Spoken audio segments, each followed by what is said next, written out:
नमो अरहंताणं, नमो सिद्धाणं, नमो वैदेह्यं, नमो वैच्छायाणं, नमो लोये सवसाहुणं, मोक्षमार्गस्य नेतारं वेत्तारं कर्मभूभृतां, ज्ञातारं विश्वतत्त्वानां, वन्दे तद्गुणलब्धे, वन्दे तद्गुणलब्धे। ये हमारा तत्वार सूत्र ग्रंथ है और तत्वार सूत्र में भी अध्याय नंबर 8, 8वें अध्याय में बंध तत्व का वर्णन अपन पढ़ रहे थे। बंध के कारण देखे, बंध के प्रकार देखे, 4 प्रकार के बंध। उसमें जो प्रकृति बंध है, प्रकृति बंध के भेद, 8 प्रकृतियां होती है, उनके 8 प्रकार के बंधन, ज्ञानावर्णी, दर्शनावर्णी, वेदनी, मोहनी, अभी पढ़ रहे थे। ठीक है।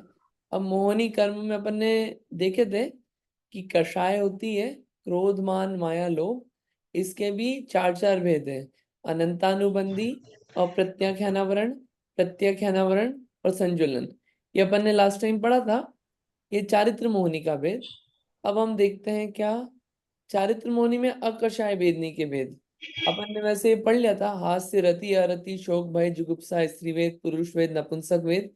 लेकिन इसको थोड़ा सा अपन डिटेल में पढ़ लेते हैं। फिर आज अपने को विशेष जो पढ़ना है वो पढ़ना है आयु कर्म। ठीक है, तो अभी 10-15 मिनट पहले ये पढ़ते हैं, फिर आयु कर्म देखेंगे। मैं आपको बताता जाता हूं। देखिए, एक होता है हास्य कषाय। हास्य कषाय क्या है कि जिसके कारण क्या है, ये हंसी को हास्य बोलते हैं। ये जो हंसी आदि आती है, ये सब किसका कार्य है? ये जो हंसी रूप भाव होता है, ये सब हास्य कषाय का काम है। ठीक है, ये हास्य कषाय। रति कषाय यानी कि, रति यानी कि रमना। रमना किस में? किसी चीज में रमना हो सकता है, किसी व्यक्ति में, किसी जगह में, कोई पर्टिकुलर काल में। काल में यानी कि अभी गर्मी अच्छी लग रही है, ठंड अच्छी लग रही है, मौसम अच्छे लग रहे हैं, अलग अलग कुछ भाव अच्छे लग रहे हैं, कुछ विचार अच्छे लग रहे हैं। ये जो उसके प्रति जो रमण का भाव होता है, रति का भाव होता है, सब क्या है? वो सब रति भाव है, रति कहलाता है। ठीक है। अगला आता है अरति। अरति यानी कि रति से उल्टा। अरति जो रति नहीं है, यानी कि प्रीति का भाव नहीं होना। किसमें? द्रव्य क्षेत्र काल भाव में, किसी वस्तु में, किन्हीं लोगों में अपने को रति का भाव नहीं होना, प्रीति नहीं होना। वो क्या है? अरति का भाव है। वो भाव क्यों पैदा होता है? अरति नौ कषाय के कारण। ठीक है ना। फिर कोई मौसम पसंद नहीं आना, दिन पसंद नहीं आना, रात पसंद नहीं आना, बारिश पसंद नहीं आना, अलग अलग चीजें पसंद नापसंद चलती रहती है ना। ये सब भाव क्यों होता है? अरति नौ कषाय। ठीक है। फिर शोक, कि जो अपने को शोक उत्पन्न होता है।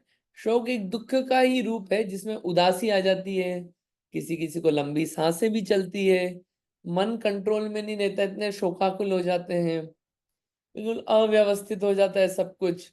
इंद्रियों में ऐसा लगता है दम ही नहीं, अब तो इंद्रियां काम ही नहीं कर रही है, स्थिति पहुंच जाती है, दिमाग काम नहीं करता है। ये सब कार्य जब होता है, वो शोक की स्थिति है। और शोक क्यों होता है? शोक नौ कषाय कर्म के कारण। ठीक है। भय, भय यानी कि हमें जो डर लगता है ना, डर, भय, भीति। भीति भी बोलते हैं, भय भी बोलते हैं, डर भी बोलते हैं। ये सब क्या है? भय। भय नौ कषाय क्यों होती है? भय क्यों होता है? भय नौ कषाय कर्म के कारण। डर लगता है किससे? किसी से भी डर लग सकता है। बच्चे को देखो, पुलिस से डर लगता है, भय। कोई चीज देखिए, अंधेरे से डर लग रहा है, भय नौ कषाय है अपने को।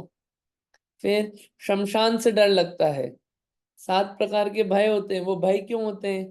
कि नौ कषाय है अपने को, भय रूपी नौ कषाय। ठीक है। अगला है जुगुप्सा। जुगुप्सा यानी ग्लानि रूप भाव।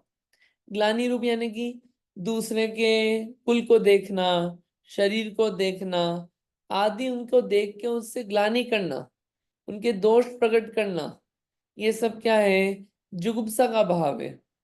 मतलब अपने दोषों को तो ढकना और दूसरे के दोषों को प्रकट करना, ये सब जुगुप्सा का भाव है। और ये भाव क्यों प्रकट होता है? जुगुप्सा नौकषाय के कारण। ठीक है, इतना समझ में आया? आप ये देखना यहाँ पे ये बोल रहे हैं। हाँ जी, बोलिए बोलिए उमा आंटी जी। जी, जय जिनेन्द्र। यहाँ पे ये नौकसा में हर एक जगह लिखा है कर्म स्कंधों के उदय से। तो हम्म। इसमें स्कंधों का कोई विशेष अर्थ होता है? कर्म स्कंद, देखिए क्या होता है। स्कंद किसे कहते हैं पहले अपन देखते हैं। और एक होता है हम्म, परमाणु। देखिए, हम्म, जो पुद्गल का अविभागी अंश होता है उसे हम कहते हैं परमाणु। जी। ठीक है। और ये परमाणु ही मिलके क्या बनते हैं? स्कंद स्कंध। बनते हैं।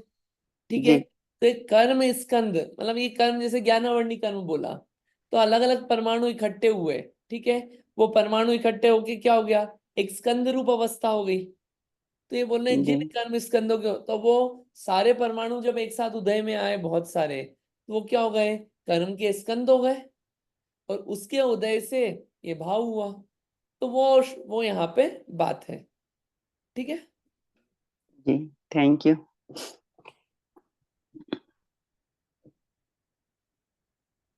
तो यहाँ पे अपने को ये ऐसे ग्लानि आदि ये सब भाव अपने को समझना चाहिए। अब तीन तरह के भाव और होते हैं इसमें, नौ कषाय में 9 टाइप्स की जो होती है। स्त्री वेद, पुरुष वेद, नपुंसक वेद। यहाँ पे ये मोहनी कर्म का भेद है। मोहनी कर्म घातीय कर्म है। और घातीय कर्म जो होता है वो शरीर आदि की रचना नहीं करता है। तो स्त्री वेद, पुरुष वेद, नपुंसक वेद, ये कोई स्त्री जैसा शरीर नहीं बनाएंगे, पुरुष जैसा शरीर नहीं बनाएंगे, नपुंसक शरीर नहीं बनाएंगे। ये भाव वैसे होते हैं। भले ही शरीर से दिखने में कैसा है? पुरुष है। लेकिन अंदर भाव कैसे हैं? स्त्री रूप है। पुरुष है, स्त्री है, अंदर भाव कैसे हैं? पुरुष जैसे हैं। ये सब चीजें, ऐसी विषमताएं पाई जा सकती है। तो स्त्री वेद नौ कषाय कर्म क्या होता है, इसको थोड़ा पढ़ते हैं कि स्त्री वेद होता क्या है। उसको अपन पढ़ते हैं, इसको रीड करते हैं, फिर अपन आगे चलेंगे। हाँ जी, पढ़िए उमा आंटी जी। जी। प्रश्न 51। स्त्रीवेद नौकसाई किसे कहते हैं? हम्म। उत्तर: जो दोषों से स्वयं अपने को और दूसरों को आच्छादित करती है वह स्त्री है। और स्त्री रूप जो वेद है उसे स्त्री वेद कहते हैं। अथवा जो पुरुष की आकांक्षा करती है उसे स्त्री कहते हैं, जिसका अर्थ पुरुष की चाह करने वाली होती है। जो अपने को स्त्री रूप अनुभव करती है उसे स्त्री वेद कहते हैं। अथवा वेदन करने को वेद कहते हैं और स्त्री रूप वेद को स्त्री वेद कहते हैं। जिसके उदय से स्त्री संबंधी भावों को प्राप्त होता है वह स्त्री वेद है। जिन कर्म स्कंधों के उदय से पुरुष के प्रति आकांक्षा उत्पन्न होती है उन कर्म स्कंधों की स्त्री वेद यह संज्ञा है। जिस नौ कसाई के उदय से कोमलता, अस्फुटता, क्लीवता, कामावेश, नेत्र विभ्रम, आस्फालन, पुरुष की इच्छा आदि स्त्री भावों को आत्मा प्राप्त होती है वह स्त्री वेद है। पुरुषत्व के दर्शन होते ही जो जीव पुरुष को प्राप्त करने के लिए आतुर हो उठता है उसे स्त्री वेद कहते हैं। स्त्री वेदधारी जीव पुरुष को देखते ही ऐसा द्रवित हो उठता है जैसे कि लाख आग छू आते ही वह मन पिघल पड़ती है। और भी है क्या? हाँ, ये स्त्री वेद रूप भाव है यहाँ पे जो बताया। आप ये नहीं सोचना कि यहाँ पे कोई बुराई की है किसी की। आ, यहाँ पे ऐसा कुछ नहीं किया है। ये तो जनरल भाव बताए गए हैं कि कैसे भाव होते हैं। क्या होता है स्त्री वेद रूप भाव? यानी कि इसमें अनुभवन होता है कैसा? कि पुरुष को चाहने वाला जो भाव पैदा होता है वो स्त्री वेद रूप भाव है। ठीक है। दूसरी चीज, इसमें और कैसे भाव होते हैं? एक कोमलपना होता है। ठीक है। और और भी अनेक भाव होते हैं स्त्री भाव संबंधी। और पुरुष को प्राप्त करने के लिए क्या होता है, उनको देखते हैं, उनको प्राप्त करने के लिए एक जो भाव अंदर में पैदा होता है वो स्त्री वेद रूप भाव है। ठीक है। अब यहाँ पे बताया है ये भाव कैसा होता है, यहाँ पे एक उदाहरण दिया। जैसे लाख होती है, लाख लाख होती है, जैसे ही उसमें आप आग छूती है उसको, वो क्या होती है, पूरी लाख जो है फटाफट पिघल जाती है। वैसे ही ये क्या होता है, जिसको स्त्री वेद रूप भाव होता है, वो पुरुष को देखते ही द्रवित हो उठता है। ये यहाँ पे बताया गया है।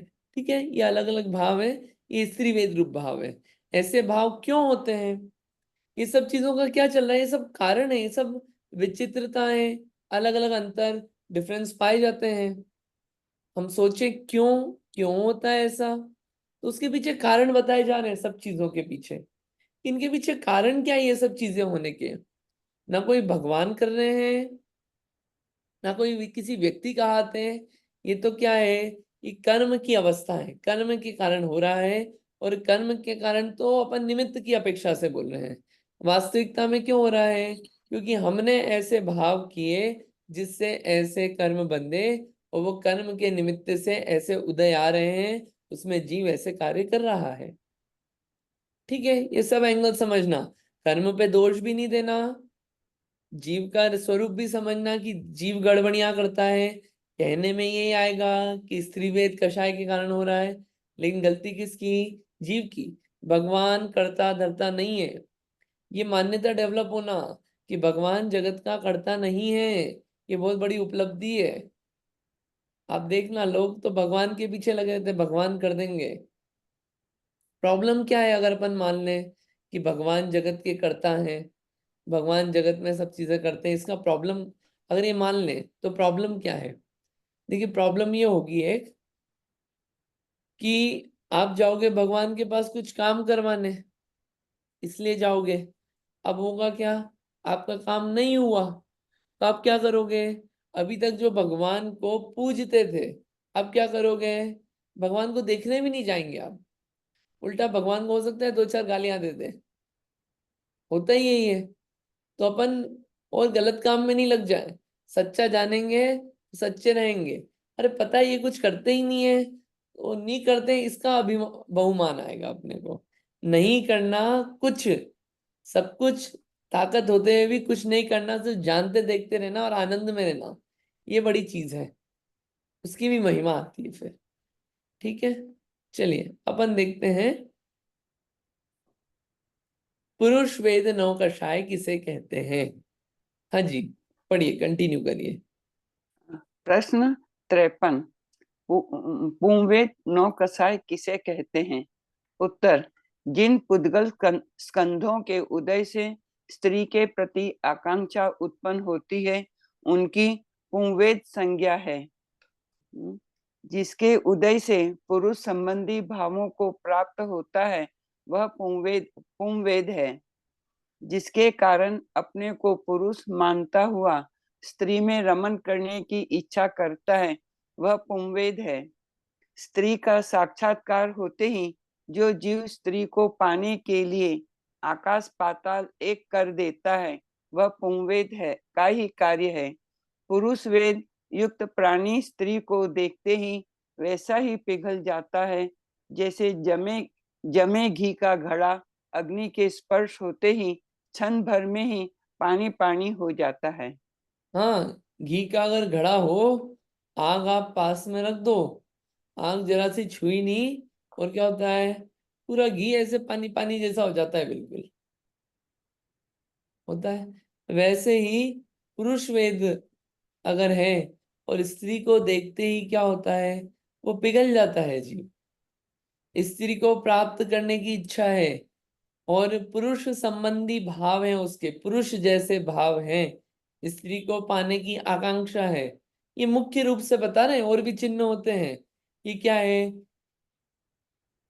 ऐसे भाव क्यों होते हैं, ये पुरुष वेदी नौकषाय है वहां पे उसको।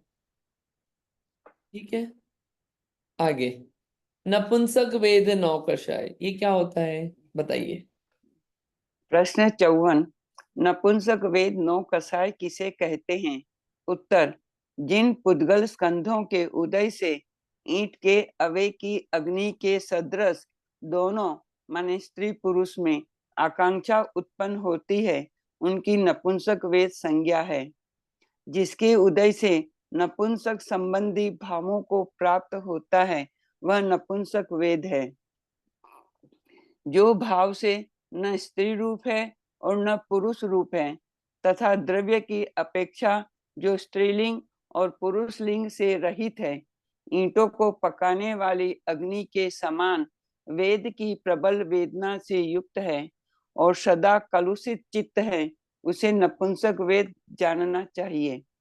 ईंटों के अवे के समान जब किसी प्राणी में काम उपभोग संबंधी भयंकर विकलता होती है तथा अत्यंत निंदनीय कुरूपपना होता है, समझिए यह सब नपुंसक वेद का ही परिपाक है। जिसके कारण अपने को नपुंसक मानता हुआ स्त्री और पुरुष इन दोनों पर भी आकांक्षा उत्पन्न होती है, उनकी नपुंसक वेद यह संज्ञा है। अब ये नपुंसक वेद है जिसमें स्त्री पुरुष दोनों के प्रति आकांक्षा रहती है। ये ईंट के अवय जैसी है।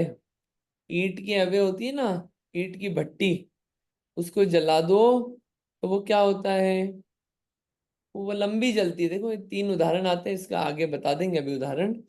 तीनों वेदों के उदाहरण आते हैं उसकी बताने के लिए कि किस तरह की होती है। तो इसमें क्या होता है कि स्त्री पुरुष दोनों के प्रति आकांक्षा रहती है, स्त्रीलिंग और पुल्लिंग दोनों के प्रति। इसमें आप ये बात ध्यान रखना, जो लौकिक में जेंडर डिफाइन होता है, मेल फीमेल या दोनों नहीं, तीसरा थर्ड जेंडर, यहाँ वो और इसमें अंतर है।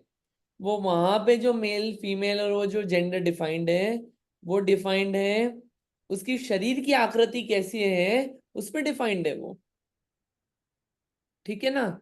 और इसमें ये जो बता रहे हैं है पुरुष की आकृति, लेकिन अंदर जो भाव है हो सकता है स्त्रीलिंग रूप भाव हो सकते हैं, ठीक है वो जेंडर अभी मेल ही है, वो भाव है, ये भाव ये नौकरशाएं हैं। ऐसा नहीं है कि पूरे टाइम स्त्री रूप नौकरशाएं ही चलती रहेगी, स्त्री वेद रूप नौकरशाएं। वहां पे वो जेंडर ऐसा है, वो शरीर की आकृति पे डिफाइंड है जो दुनिया में डिफाइंड है, स्त्री पुरुष नपुंसक। यहाँ पे जो है वो वेद यानी भाव है, किस रूप अनुभवन कर रहा है वो। शरीर की आकृति तो जैसी स्त्री की होती है पुरुष की होती है वैसे उस टाइप की बनी हुई है, अंदर भाव जो है वो अलग अलग रूप से चलते रहते हैं, उसमें अंदर आता है। वो क्या है, ये वो नौ कषाय बता रही है अपने को, ठीक है। ये इसको यहाँ पे इस अंतर को जरूर से इस बात को ध्यान रखना चाहिए, ठीक है। इतना क्लियर हुआ। ये अपने मोहिनी कर्म हुआ। आज जो विशेष पढ़ना है, इसके बाद अपन थोड़ा सा इसमें पूजाओं में से भी देखेंगे। एक सिद्ध भगवान की पूजा है जिसमें 8 कर्मों का नाश किया, तो 8 कर्मों का स्वरूप समझाने के लिए 8 जयमाला है, 8 जयमाला है। और उसमें पूरा 8 कर्मों का स्वरूप बहुत अच्छे से समझाया है। उसको भी अपन देखेंगे थोड़ा थोड़ा, लेकिन आज पहले मन है कि अपन आगे जो आयु कर्म है उसको अपन पढ़ लेते हैं, ठीक है। फिर आगे भी देखेंगे, बातें बहुत सारी है इसमें, मोक्ष मार्ग प्रकाशक भी देखना है, बहुत सारी चीजें हैं। मैं भी पहले एक इंफॉर्मेशन रूप में मिल जाए, फिर इसका फील भी लेंगे। चलिए अगला सूत्र है सूत्र नंबर 10, आयु कर्म।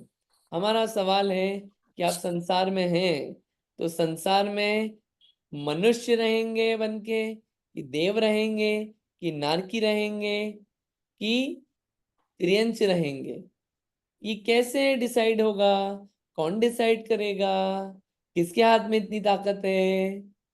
इस कर्म में जो इस कार्य में जो निमित्त है कर्म, उसे कहते हैं आयु कर्म। आयु कर्म कैसा है, बिल्कुल जज जैसा, जज जैसा जजमेंट दे देता है कि कहाँ जाना है, ये आयु कर्म है। और अपन इसको शास्त्रीय उदाहरण देखें तो क्या है कि ये शरीर को, क्या शरीर में मतलब ये आत्मा को किसी एक शरीर में रोके रखता है, आत्मा को किसी एक शरीर में रोके रखता है। उदाहरण के लिए मान लीजिए एक लकड़ी हो, बड़ी लकड़ी हो, उस लकड़ी में एक चेन से एक आदमी को बांध दे, तो आदमी जो है वो हिल नहीं सकता जब तक वो उससे छूटेगा नहीं। वैसे ही ये आत्मा जब तक आयु कर्म है तब तक इस शरीर से छूट नहीं सकता। ये आयु कर्म का काम है। अब वो शरीर कोई सा भी हो सकता है। नरकी जैसा शरीर हुआ तो नरक आयु, तिर्यंच में गया तो तिर्यंच आयु, मनुष्य रूप शरीर हुआ तो मनुष्य आयु, देव रूप शरीर हुआ तो देव आयु। ऐसे 4 प्रकार की ये आयुएं होती है। अपन सूत्र पढ़ते हैं, नारक तैर्यज्ञ योन मानुष दैवानी। नारक तैर्यज्ञ योन मानुष दैवानी। नारक यानी कि नरक, तैर्यज्ञ यानी कि तिर्यंच, मानुष यानी कि मनुष्य, और दैव यानी कि देव। ऐसे ये 4 आयुएं होती है। ठीक है। नरक आयु यानी कि नारकी, तिर्यंच आयु यानी कि तिर्यंच, मनुष्य आयु यानी कि, ये उल्टा लिखा गया यहाँ पे, मनुष्य आयु यानी कि मनुष्य, और देव आयु यानी कि देव। इन शरीरों में जो रोके रखे उसे क्या कहते हैं? आयु कर्म कहते हैं। समझ में आया? ये क्लियर है? ये आयु कर्म आसान है। देखिए आयु कर्म इतना अच्छा है, अपन बोलते भी ये सब बातें तो अपन बचपन से समझते आए हैं आयु कर्म की। अगर अपन ने 12 भावना बोली हो, क्या बोली है? राजा राणा छत्रपति, हातिन के असवार, मरना सबको एक दिन, अपनी अपनी बार, अपनी अपनी बार, अपनी अपनी बार। वो अपनी अपनी बार क्यों बोला? बारी आएगी जब भी मरोगे, बारी आएगी उससे पहले मरोगे नहीं, और जब बारी आ जाएगी तो कोई बचा नहीं पाएगा। दोनों बात आ गई उसमें। अपनी अपनी बार, और आपकी बारी आएगी जब भी, है ना? ऐसा नहीं होगा कि कोई और जा रहा है, चलो हम भी इसके साथ हो ले। बारी आएगी तो ही जा पाओगे। क्यों बोला? आयु कर्म। अरे आयु कर्म खत्म नहीं हुआ तो कोई ऊपर 10वें माले से भी फेंक दे, बम भी फेंक दे सर पे, तो भी मरण नहीं होगा। भूकंप में जमीनों के नीचे दब जाए तो भी मरण नहीं होगा।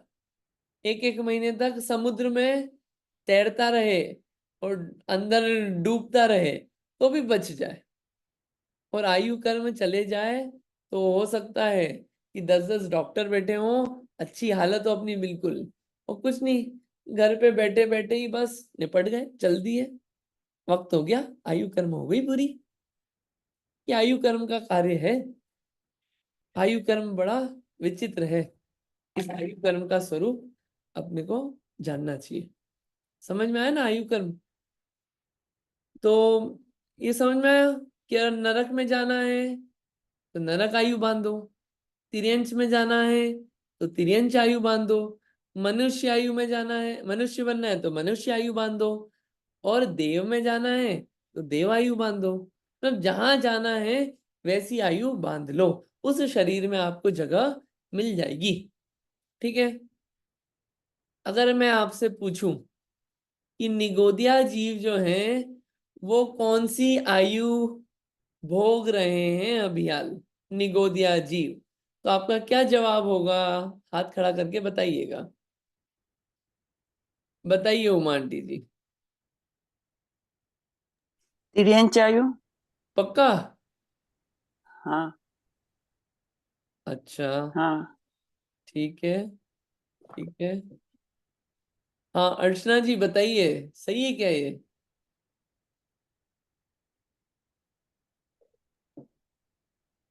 हाँ, मुझे भी यही समझ में आ रहा है कि त्रियंच आयु ही होगी निगोदिया जीव की भी, क्यों? क्योंकि त्रस जीव जो है वो 3 लोक की पूरी नाड़ी में भरे हुए हैं, तो वो त्रियंच जीव ही होंगे। मैं निगोदिया का पूछा, निगोदिया त्रस है कि निगोदिया स्थावर है? जीव। हाँ। निगोदिया जीव त्रस जीव हैं कि स्थावर जीव हैं? त्रस जीव हैं। त्रस और जीव है। हाँ, कितनी इंद्रिय है उनके पास? एक इंद्री। अच्छा, एक इंद्रिय होती तो उसे त्रस बोलते हैं कि स्थावर बोलते हैं? ठीक है, कोई बात नहीं, मैं आपको यहाँ पे करेक्ट कर देता हूँ थोड़ा। हाँ इनके स्थावर। पास एक इंद्रिय होती है, उसे हाँ उसे हम स्थावर बोलते हैं। और एक इंद्रिय से ज्यादा होती है तो उन्हें क्या बोलते हैं? त्रस जीव बोलते हैं। अरे, ठीक है, तो निगोदिया जीव स्थावर जीव है, त्रस जीव नहीं है। ठीक है, ये आप करेक्ट कर लेना। और निगोदिया जीव किसका भेद है एक इंद्रिय में? है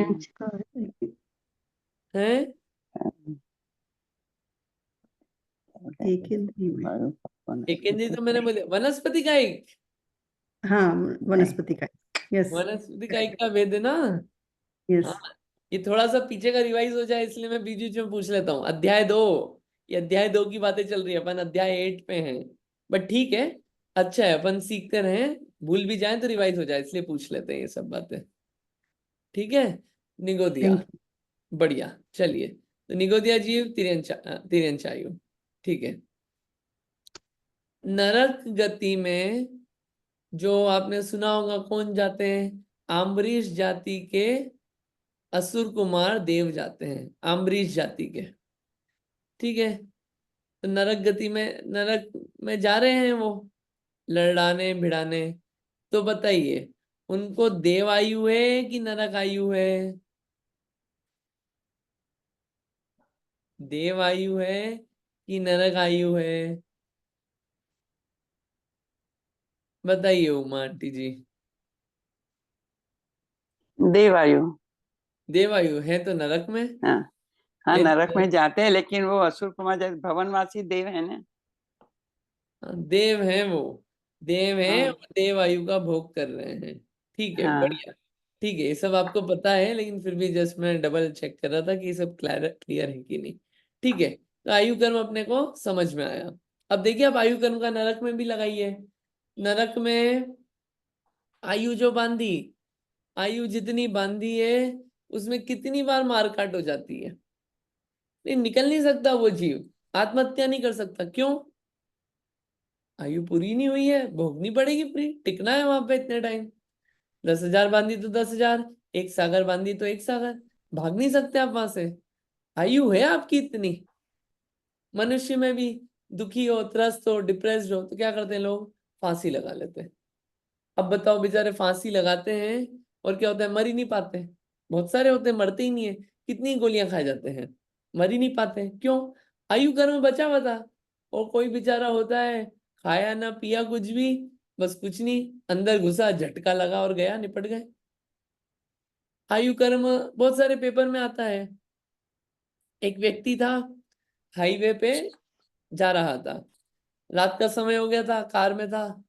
तो गर्मी भी थी तो सोचा कार के अंदर क्या सोऊं, कार के बाहर सो जाता हूँ। और बाहर भी वो क्या है, एकदम कॉर्नर में सोया, हाईवे के एकदम कॉर्नर में, सड़क की साइड नहीं सोया ताकि ट्रक व्रक आए तो मरे नहीं। और लाइट वाइट सब ऑन कर दी। अब क्या हुआ, आयु कर्म आ गया था तो, मतलब 8 लेन है वो, 8 लेन, फिर भी वो लेन छोड़ के ट्रक जो है, सर्विस रोड जो होती है बिल्कुल कॉर्नर की, उसी में जाके एकदम घुस गया, और बिल्कुल वहीं पे कार में। तो व्यक्ति गया। ओ, आयु कर्म आ गया तो अब क्या करें? आप कॉर्नर में सोए हो, वरना बीच में सो जाता। कॉर्नर में सोया फिर भी गया वो, बिल्कुल एकदम में, वही ट्रक आया उसी जगह पे। ऐसे बहुत सारी सिचुएशन बनती है, ये विचार करना चाहिए आयु कर्म के बारे में। आयु कर्म के निषेध होते हैं, चलिए उस बात को करेंगे अपन जब आयु के बारे में और बात करेंगे, लेकिन अभी इतना आयु कर्म का अपन समझे। ठीक है, तो किसी की मृत्यु हो जाए तो क्या हुआ? आयु कर्म पूरी हो गई। कोई जी रहा है, अच्छा कोई 100 साल जी रहा है, आयु कर्म उसका ज्यादा है, उसने उतना बांधा है। तो ये सब बातें अपने को ख्याल रखना चाहिए। आयु कर्म है तो आयु कर्म पूरा हो जाए तो उसमें अब समझ में आता है आयु कर्म पूरा हो गया। अपन पढ़ते हैं इसको थोड़ा सा, फिर और इसमें बात करेंगे अपन आयु कर्म के बारे में। इनमें इतनी बात है, ठीक है। चलिए, पढ़ते हैं अपन आयु कर्म के बारे में। नरक आयु किसे कहते हैं? हाँ जी, आप में से कौन पढ़ना चाह रहे हैं? इसको आप रीड करिए। गौतम भाई, आप पढ़ेंगे? नरक आयु किसे कहते हैं?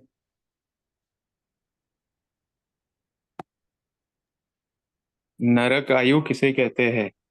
जिसके निमित्त से तीव्र शीत्र उत वेदनाकरण नरकों में भी दीर्घ काल तक प्राति जीवित रहता है, प्राणी। वह नरकायु है। वह प्राणी, वह नरकायु है।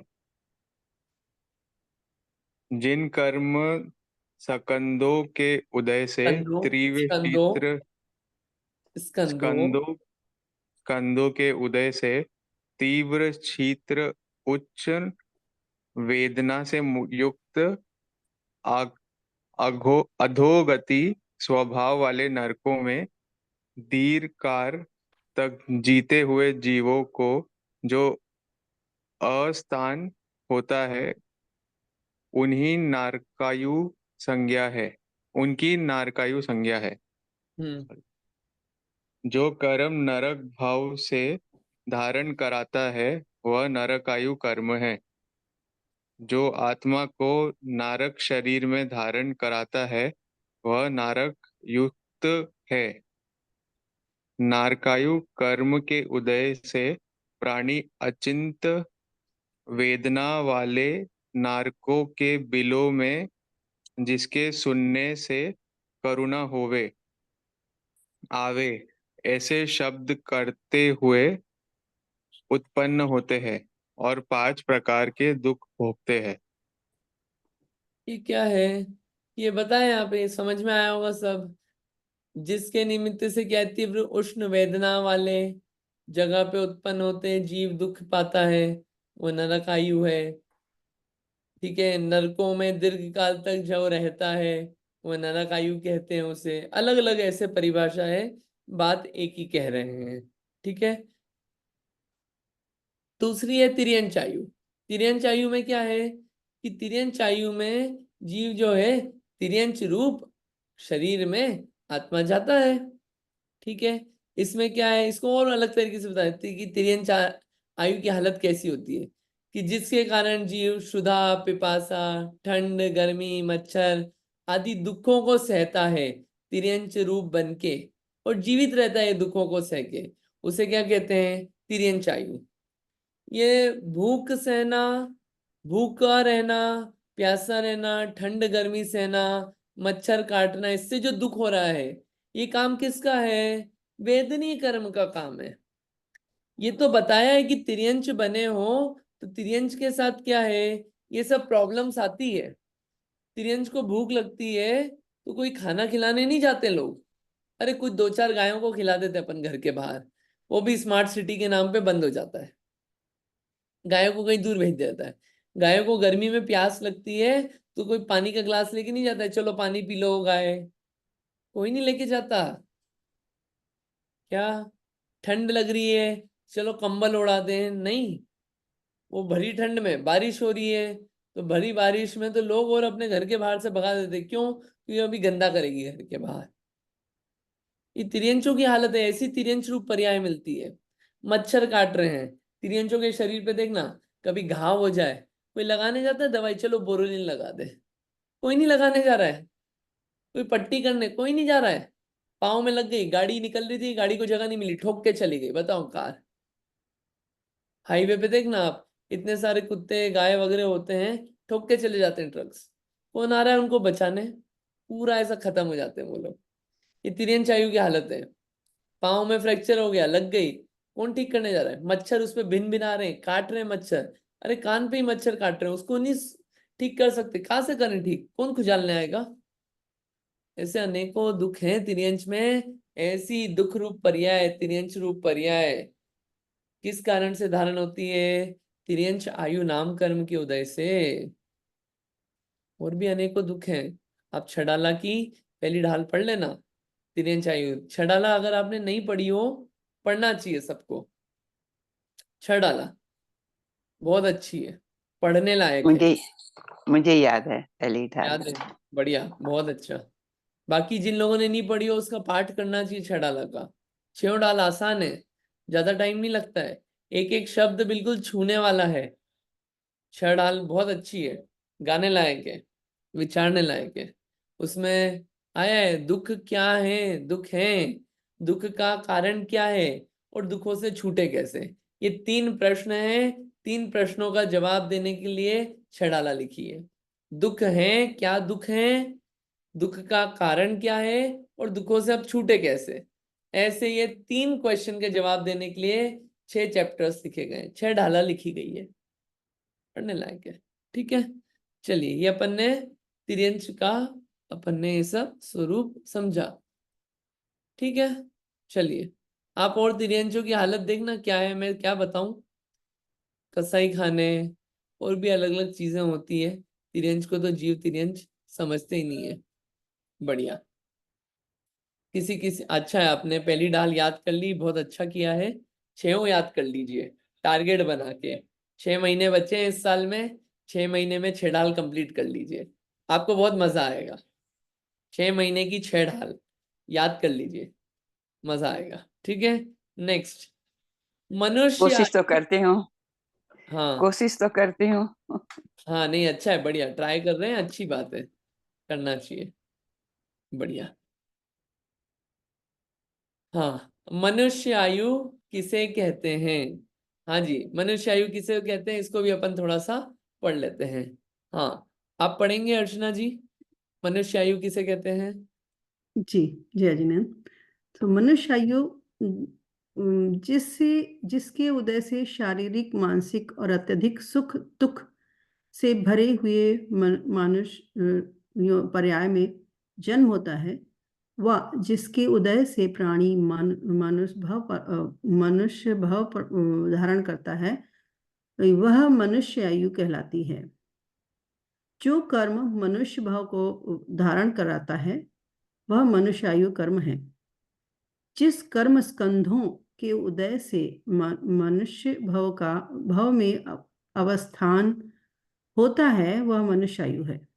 प्राणी मनुष्य आयु नाम कर्म के उदय योग से मनुष्यत्व को प्राप्त पाकर कुछ सुख दुख से व्याप्त है। बुद्धि जिनकी ऐसे होकर नाना प्रकार के प्रपंचों से काल यापन करते हैं, ये मनुष्य आयु के लक्षण है।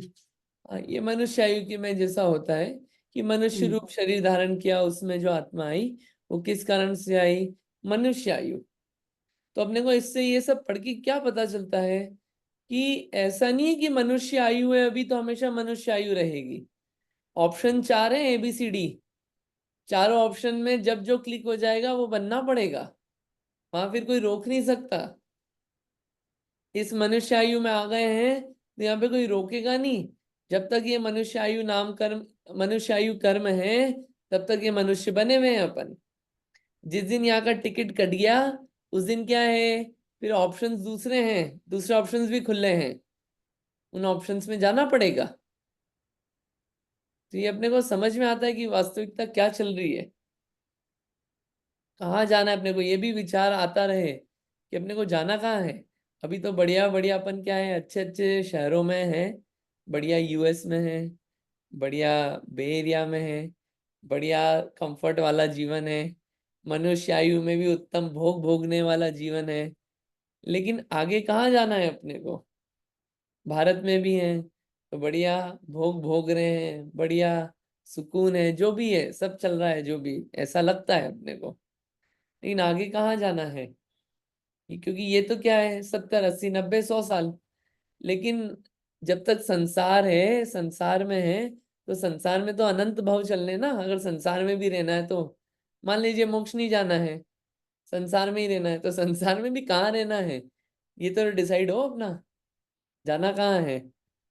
और अगर चारों में ही नहीं जाना तो कहीं और जाना है तो उस हिसाब के ट्राई चले। मनुष्य में जाना है तो मनुष्य रूप कार्य किए जाएं, तिर्यंच में जाना है तो तिर्यंच रूप, नरक में जाना है तो नरक रूप, देव में जाना है तो देव जैसे बिहेव करें। वो सब अपने को बातें ख्याल आती है, उसकी क्या है, पता सब होता है अपने को, लेकिन पढ़ते हैं ना अपन, ये चीजें सब सुनी होगी आपने, पढ़ी भी होगी, बार बार पढ़ते हैं ना और सोचते हैं। सोचना एक इम्पोर्टेंट काम कहा है शास्त्रों में। आप सोचिए, विचारिए, उसका चिंतन करिए। क्यों? पढ़ तो लेते हैं अपन कि पढ़ा हुआ है, आता है आता है। सोचते हैं तो अलग अलग विचार बनते हैं, जागृति आती है। अरे यार, हम कहाँ डूबे पड़े, कहाँ फंसे पड़े, कहाँ फालतू चीजों में अपना समय बर्बाद करते हैं। मैंने एक एक आपको एग्जाम्पल देता हूँ कि मनुष्य आयु में कैसे कैसे कार्य होते हैं, किन किन चीजों में लोग समय बर्बाद करते हैं। मतलब मेरी मेरी अपार्टमेंट ओनर थी वहीं पे यूएस में। तो वो apartment owner, she was 90 years old, 90 साल की थी। उनके पास एक दो बंगले थे, वो अकेली रहती थी, मर्सिडीज कार थी, और कुछ अपार्टमेंट ओन करती थी, 14-15 वो। और सुनाई नहीं देता था उनको ज्यादा। गलती से अगर आप रेंट देने में एक दिन पीछे हो जाओ तो वो, मतलब फाइन था $5। $5 के लिए वो आपके घर तक आ जाएगी। मतलब वो वसूलने के लिए कहाँ से, काफी दूर से, 15-20 माइल दूर से वो आ जाएगी। उनकी ऐसी प्रकृति थी। और उसके पीछे खूब लड़ती थी वो, खूब लड़ती भी थी, खूब सुनाती भी थी, खूब होता था। और सिर्फ सुनाती रहती थी कि अपन कुछ बोलो तो वो तो उनको सुनाई देगा नहीं, तो वो उनको बेनिफिट रहता था। तो अपन बोलो भी तो सब वेस्ट जाता था, आपको सिर्फ चुप होके सुनना है। तो फिर ऐसा लगता था, अरे यार, इससे अच्छा $5 दे दो, इतना सुनो भी, इतना टाइम भी वेस्ट हो। मतलब मैं आपको बता रहा हूँ, वो व्यक्ति जो है, इतना सब होते हुए अपने मनुष्य भाव में $5 के लिए कितना समय अपना लगाता था। अपन भी हो सकता है कि $5, $2 कुछ सड़ी सड़ी चीजों के लिए अपने 1 घंटे 2 घंटे जायज कर देते हो। वो अपने मनुष्य आयु में से ही कट रहे हैं, कहीं और से नहीं जा रहे हैं। तो ये अपने को बता रहा हूँ, कुछ भी ऐसी चीजें हो सकती है, छोटी छोटी चीजों पे लंबे लंबे डिस्कशंस, लंबी लंबी बातें जिनका कोई सिर पैर नहीं है, छोटी छोटी बातों पे लंबा लड़ना, अपना दिमाग खराब करना, ये सब क्या है? ये अपने सब मनुष्य आयु की टिकट में से ही कट रहा है। जो इतना टाइम मिला है इस ट्रेन में, मनुष्य आयु रूपी ट्रेन में जो घूमने का टाइम मिला है, इसी ट्रेन में से वो टाइम कट रहा है, कहीं और से नहीं। तो अपना मनुष्य आयु का समय अपन कहाँ किस कार्य में उपयोग करना है, वो विचार करना चाहिए।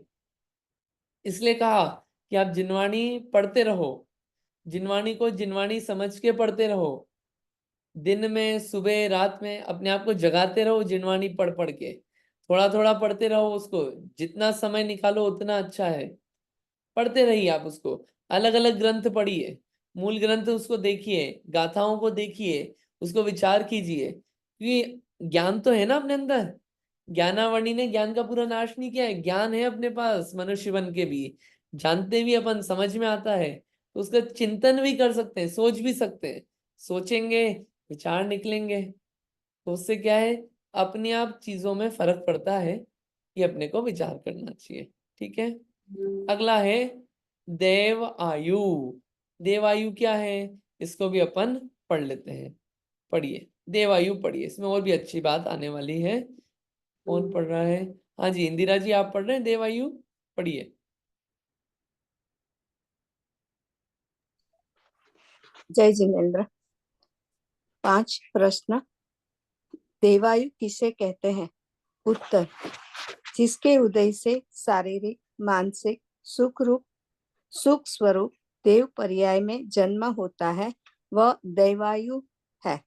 वह जिस कर्म के उदय से प्रायः कर शारीरिक मानसिक सुखों से युक्त देव पर्याय में जन्म होता है उसे दैवायु जानना चाहिए।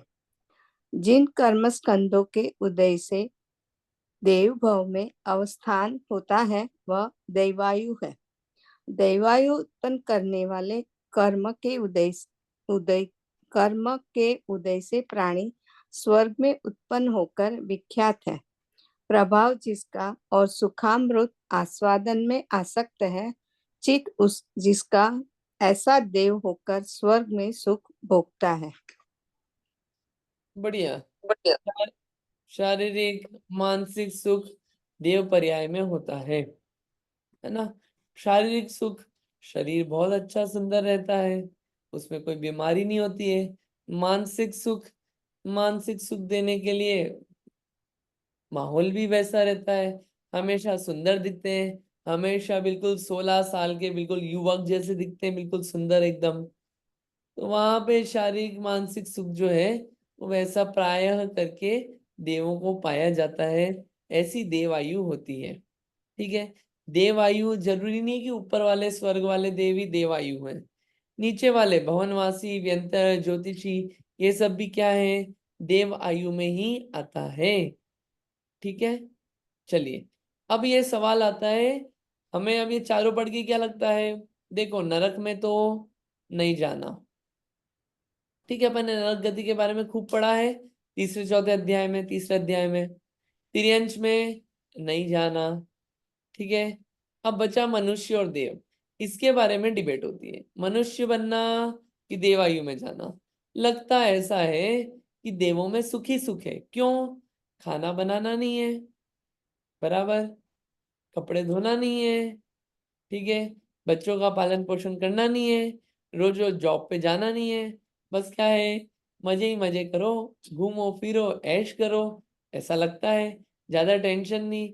और देव आयु में तो मनुष्य में तो क्या है, 60-70 साल जियो, फिर क्या है, कुछ हार्ट की बीमारी हो गई, कुछ शरीर की बीमारी हो गई, कोई घुटनों की बीमारी हो गई। लेकिन देवों में क्या है, ना घुटने खराब होते हैं, ना हार्ट खराब होता है, तो टेंशन ही नहीं है सब। तो क्या देवों में सुख ही सुख है, ऐसा लगता है। तो यहाँ पे प्रश्न उठा दिया शास्त्र में, क्या देवों में सुख ही सुख है क्या? अगर सुख ही सुख है तो वहां जाने की तैयारी करें, बराबर। हमको तो सुख चाहिए, ग्रंथ में छड़ाला में भी यही बताया है, जय त्रिभुवन में जीव अनंत सुख चाहे, जय त्रिभुवन में जीव अनंत सुख चाहे, दुख ते भयवंत। सब सुख चाहते हैं, अपन सब सुख चाहते हैं कि नहीं चाहते हैं? सब सुख चाहते हैं। अपन ने सुबह उठ के ब्रश किया, क्यों? सुखी होने के लिए। चप्पल पहनी, क्यों? सुखी होने के लिए। नहाए, क्यों? सुखी होने के लिए। शादी करी, क्यों? सुखी होने के लिए। बच्चे पैदा किए, क्यों? सुखी होने के लिए। भोजन किया, क्यों? सुखी होने के लिए। किसी को चांटा मारा, क्यों? सुखी होने के लिए। पैसे कमाए, क्यों? सुखी होने के लिए। हॉस्पिटल गए, क्यों? सुखी होने के लिए। जितने भी काम हो रहे हैं ये सब क्यों और कर रहे हैं? सुखी होने के लिए कर रहे हैं। जितने भी काम कर रहे हैं किसके लिए? सुखी होने के लिए। रील्स देखी, फेसबुक देखा, इंस्टाग्राम देखा, क्यों? सुखी होने के लिए। सुख मान रखा है इसलिए उसमें बोल रहे हैं सुखी होने के लिए। और वो सुखी होते हैं कि दुखी होते हैं वो अलग चीज है, बट सुखी होने के लिए करते हैं सब काम। तो यहाँ पे भी प्रश्न आता है कि आपको सुख चाहिए तो क्या देवों में सुख ही सुख है क्या? ये प्रश्न उठा दिया। इस प्रश्न का आंसर अपन पढ़ लेते हैं, समझ में आ जाएगा। ठीक है, हाँ जी, कौन पढ़ रहे हैं आप में से? क्या देवों में सुख ही सुख है? पढ़ रहे हैं आप? हाँ जी, लता आंटी जी आप पढ़ रहे हैं क्या? जी भैया। जी पढ़िए प्लीज। क्या क्या देवों में सुख ही सुख है? उत्तर नहीं, देवों में कभी कभी देवांगना आदि के वियोग से दूसरे महर्दिक देवों की महाभूति को देखने से देव पर्याय की समाप्ति के सूचक आज्ञा हानि, माला के मुरझाने, आभूषण एवं शरीर की कांति आदि की हीनता देखने से मानसिक दुख होता है।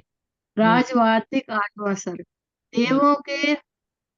देवों को इंद्र आदि महारिद्धिधारी देवों की क्रिया आदि रिद्धियों को तथा संपदा को देखकर मानसिक दुख होता है। इंद्र आदि महारिद्धि वाले देवों को 5 इंद्रियों के विषय सुख की तृष्णा से तथा प्रिय देवांगना आदि के वियोग से दुख होता है। जिन जीवों का सुख 5 इंद्रियों के स्पर्श आदि के अधीन है, उनकी तृप्ति कैसे हो सकती है? तृप्ति न होने से भोगों की तृष्णा निरंतर बनी रहती है, जिसके कारण वे सदा दुखी रहते हैं।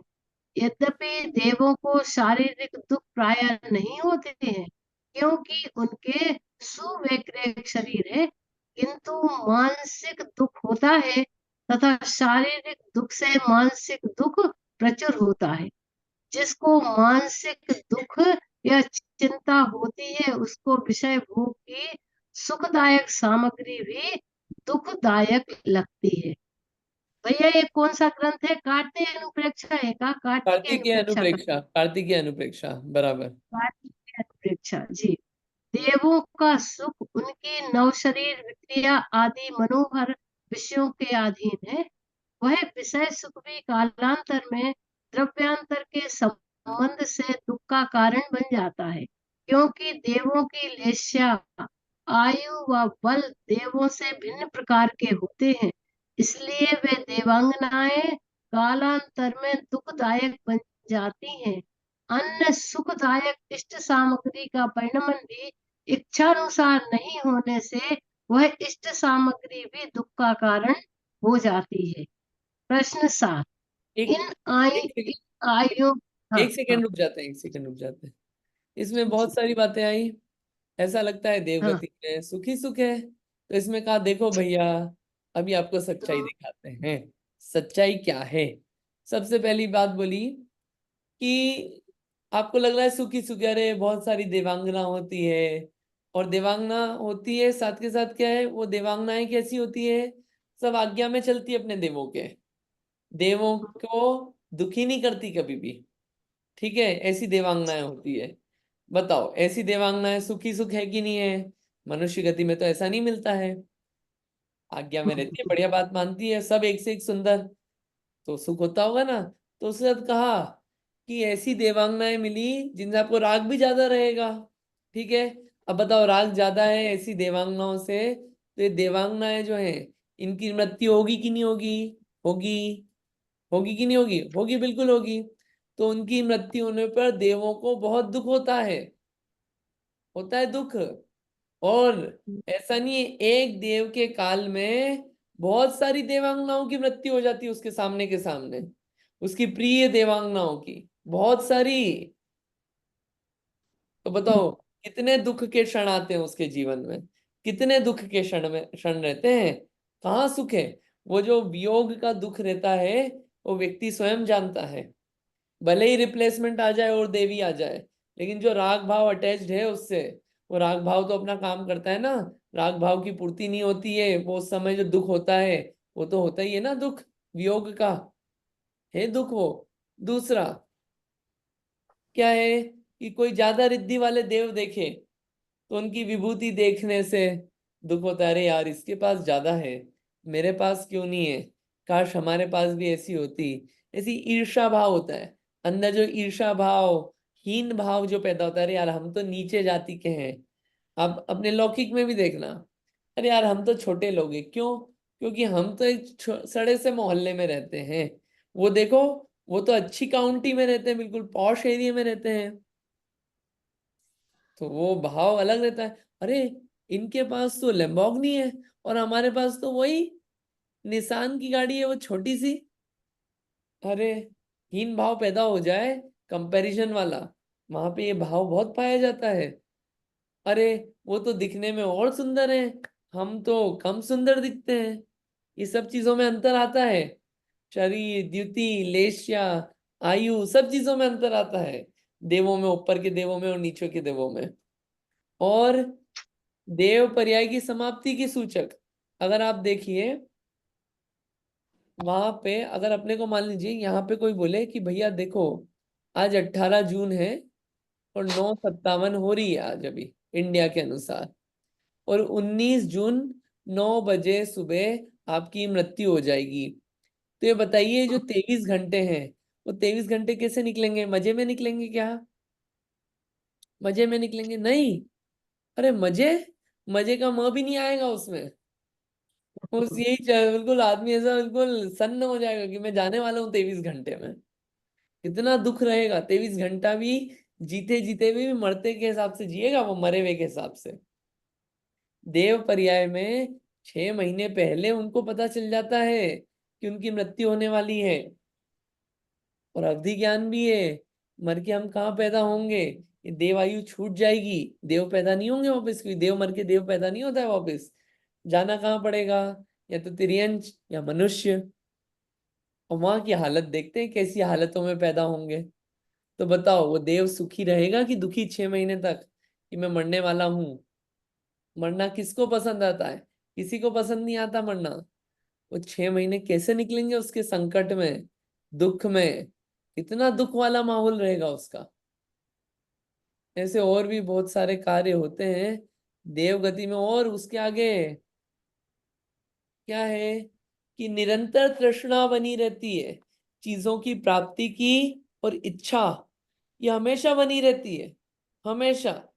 और ये जो इच्छा रूपी दुख रहता है, ये तो हमेशा ही, कि तृष्णा तो देखो कभी पूर्ण नहीं होने वाली। पंचेंद्रिय विषयों से सुख चाह रहे हैं।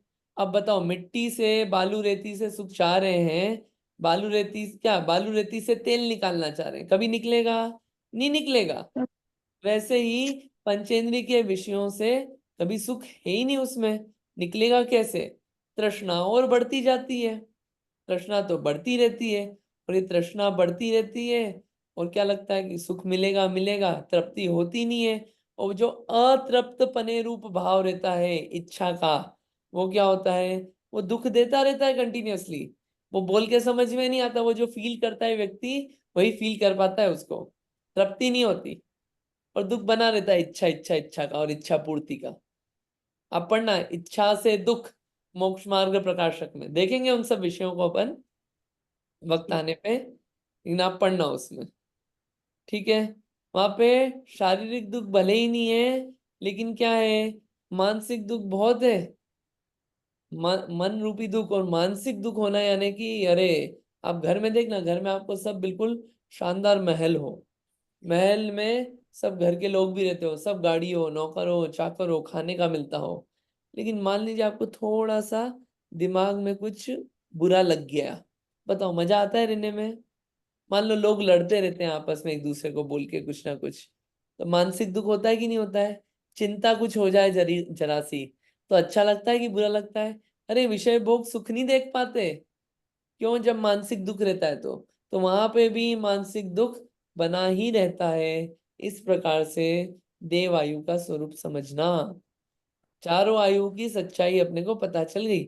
और आप अधिक पढ़ना हो तो मोक्ष मार्ग प्रकाशक और छडाला की पहली ढाल, और मोक्ष मार्ग प्रकाशक में शायद दूसरा अध्याय या तीसरा अध्याय, तीसरा होगा। तीसरा अध्याय है, 4 तीस, प्रकार की इच्छाएं। हाँ। विषय की इच्छा, कषाय की इच्छा, कषाय के अनुसार कार्य करने की इच्छा, हम्म। पुण्य का उदय बनाए रखने की इच्छा, और पाप का उदय ना आ जाए इसकी इच्छा। हम्म। इस तरह से 4 प्रकार की इच्छाएं बताए। बढ़िया बढ़िया, अच्छा है। तो ये आप उसमें देख लेना, ठीक है? एक अंतिम क्वेश्चन है, मैं सोच रहा था पढ़ लूं, पढ़ ही लेते हैं एक्चुअली। एक अंतिम क्वेश्चन, एक क्वेश्चन है, क्या जीवन मरण का कारण आयु है? अभी आपने बोला आयु कर्म है, ठीक है ना? कि जीव जी रहा है, मर रहा है, तो आयु कर्म है। तो क्या अन्नादि जीवन का कारण नहीं है? हमने तो सुना था कि भोजन जो है उससे जीवन चलता है, और आप बोल रहे हो आयु कर्म से जीव जीता मरता है। यहाँ पे एक क्लैरिफिकेशन और दे दें, जीव नहीं जी रहा मर रहा है, जीव तो हमेशा जीता था, जीता है और जीता रहेगा, उसे जीव कहते हैं। जो जीता था, जीता है और जीता रहेगा, उसे जीव कहते हैं। यहाँ पे उपचार से कह रहे हैं कि जीव का मरण हुआ, वास्तव में हुआ क्या है? जीव निकल के कहीं और शरीर में चला गया, जीव का मरण नहीं हो रहा है। उपचार से कह रहे हैं जीवन मरण जीव का हुआ, ठीक है? तो यहाँ पे जीव जीने मरने का कारण आप बोल रहे हो आयु कर्म। हमने तो सुना है कि खाना पीना होता है जीने का कारण और मरने का कारण। अभी देखो, अगर आप बोल रहे हो आयु है, तो हम तो क्या करेंगे, 30 दिन तक भोजन नहीं करेंगे, 1 साल तक भोजन नहीं करेंगे। फिर हम देखते हैं कि आपने जो आपके जैन दर्शन में कहा गया है जीने मरने का कारण आयु कर्म है, ये हम प्रूव करेंगे। तो समझना इस बात को, यहाँ पे क्या है, जीवन का मूल कारण, मुख्य कारण क्या है? आयु कर्म, अन्नादि नहीं है। मुख्य कारण, मुख्य कारण और गौण कारण। मुख्य मुख्य होता है, गौण गौण होता है, ठीक है? एक कार्य होने में बहुत सारे कारण होते हैं, सब कारण मिला के एक कार्य होता है। उसमें कुछ मुख्य होता है, कुछ गौण होता है। तो हमने बोला जीने मरने का मुख्य कारण क्या है? आयु कर्म है, अन्न आदि नहीं है, ठीक है? अगर अपन बोले कि नहीं, मुख्य कारण खाना पीना है, तो अपन एक पूजन करते हैं सिद्ध भगवान की, उसमें आता है, मैं समझ रहा था अब तक प्रभु भोजन से जीवन चलता है, भोजन बिन नरकों में जीवन, भर पेट मनुज क्यों मरता है। अगर आप बोल रहे हो खाने पीने से चलता है, तो बताओ नरकों में कितना खाने को मिलता है? 33 सागर, 10 सागर, 1 सागर, 5 सागर तक एक अन्न का दाना भी नहीं मिलता, फिर भी वहां जीवन चल रहा है। और मनुष्यों में, तिर्यंचों में आप देखो, पेट भर भर के खा रहे हैं, बिल्कुल थाली भर भर के रोज नई नई चीजें, फिर क्यों मर रहा है? भरे पेट जीव क्यों मर रहा है? मतलब कुछ और कारण होना चाहिए इसके पीछे भी, होना चाहिए ना। वो कारण क्या है उसके पीछे? आयु कर्म, आयु कर्म समझना चाहिए उसके पीछे। ठीक है, तो ये बात अपने को क्लैरिटी रहे। इसका मतलब ये नहीं कि अपन अन्न आदि को छोड़ दें। अगर अन्न पान आदि का अपन त्याग कर देते हैं तो क्या होता है? आयु के निषेक जल्दी से खिल जाते हैं। जैसे एक मटकी हो, मटकी में पानी भरा हुआ है ऊपर तक, एक नल है, उसको धीरे धीरे आपने चालू कर रखा है, एक एक बूंद रोज नीचे गिर रही है। तो आपने क्या किया, एक दिन तेज नल खोल दिया जोर से, तो वो जो आपके पानी के बूंद एक एक करके 5 साल में खत्म होना था, वो क्या होगा? 5 दिन में खत्म हो जाएगा। तो ऐसे ही आप क्या कर रहे हो, आयु के निषेक जल्दी से खिरा रहे हो, और आप अन्न पान आदि नहीं दे रहे हो, तो वो अकाल मरण आदि संबंधी जो सब बातें होती है, वो सब जाती है, आयु के निषेक आदि जल्दी खिरना। लेकिन यहाँ पे इस बात को समझना अपने को चाहिए। ठीक है, अब एक चीज है, आयु कर्म बंधती कैसे है? क्या हर समय आयु बंध रही है? क्या उसके कुछ स्पेसिफिक टाइम पीरियड होता है? उसका एक अच्छा मैथ्स है, उसको अपन नेक्स्ट टाइम देखेंगे। फिर उसके बाद आएगा नाम कर्म, नाम कर्म और बहुत सारी बातें आएगी, उसको अपन आराम से देखेंगे। आज का समय हो गया है, इतना ही अपन रखते हैं। आप याद जरूर करना, ठीक है? चलिए जिनवाणी स्तुति करते हैं। जावाणी के ज्ञान से सूझे लो कालो, सोवाणी मस्तक नमो सदा देत ऊढो, है जिनवाणी भारती तो है जपो दिन नैन, जो तेरी शरण आ गए सो पावे सुख चैन। जिनवाणी माता की जय। 9 बार नमोकार मंत्र।